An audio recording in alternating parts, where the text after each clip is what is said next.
Begin your day with the delicious taste of Blackout Coffee. It's a great family-owned American business, and they're dedicated to premium coffee, fresh roasted, and shipped out within 48 hours of roasting. Go to blackoutcoffee.com, promo code PDB, for 20% off your first-time purchase.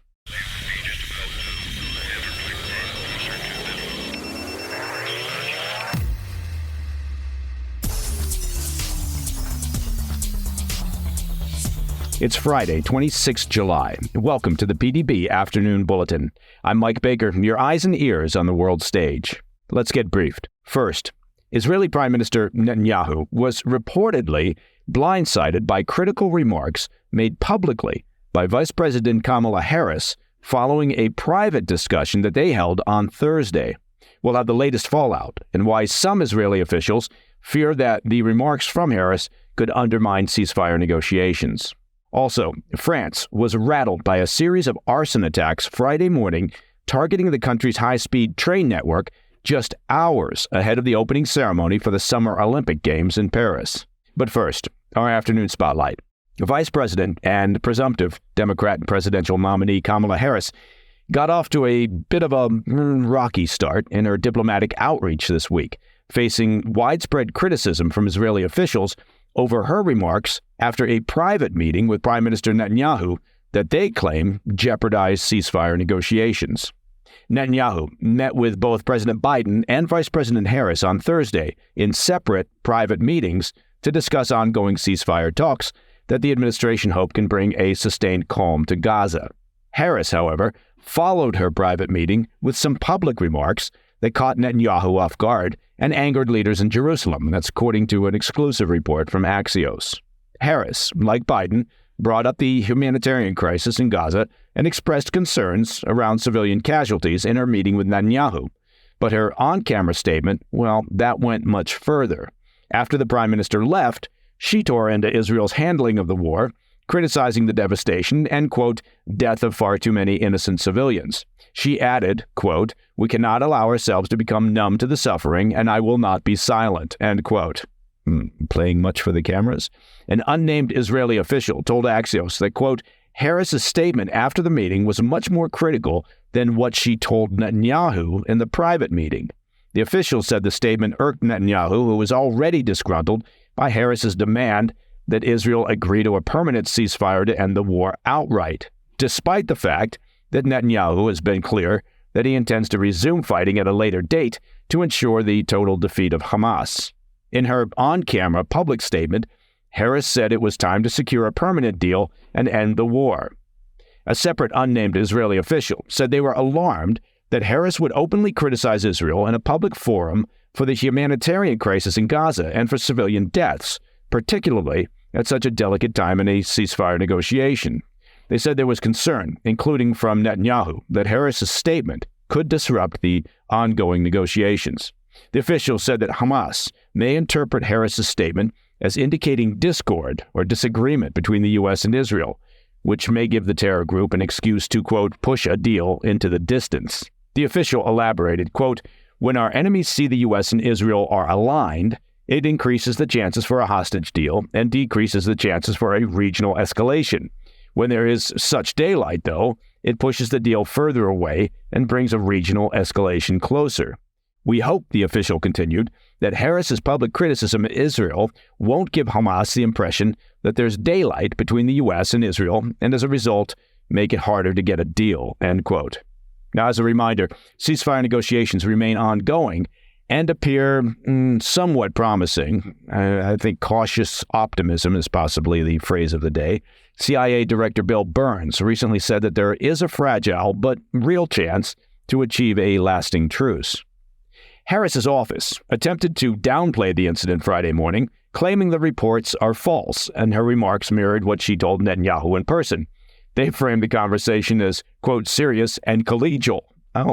Ironically, the Israeli officials said that while Netanyahu's actual meeting with Harris was not tense or difficult, his 3-hour sit-down earlier in the day with Biden was, quote, far more productive. Still, former Trump national security aide John Ulliott opined that the meeting was the clearest sign yet that Harris has begun taking over the leadership role from Biden, particularly since she was the only one to give an on-camera statement surrounded by American flags. He told Fox News, quote, "She is definitely pushing her agenda now, and she's taken over from Biden," end quote.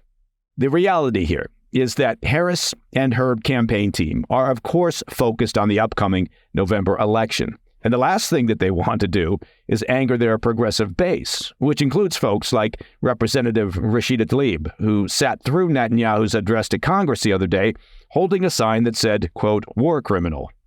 Is there a chance that Harris said one thing to Netanyahu during their private conversation and then came out talking tougher to the cameras afterwards in order to play to her anti-Israel colleagues and Arab American voters?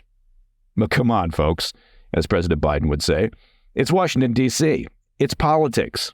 Of course there's a chance. And when I say a chance, I mean that's exactly what happened. Coming up after the break, France was rattled by a series of arson attacks Friday morning targeting the country's high-speed train network ahead of the opening of the Summer Olympic Games. I'll be right back. Welcome back to the Afternoon Bulletin. Just hours before the Paris Olympic Games are set to open, saboteurs struck France's high-speed train network in a series of pre-dawn arson attacks on Friday, highlighting some major security gaps and causing chaos for travelers. The perpetrators targeted signaling installations on France's Atlantic, Northern, and Eastern high-speed lines, damaging substations and cables along the lines connecting Paris with cities across the country.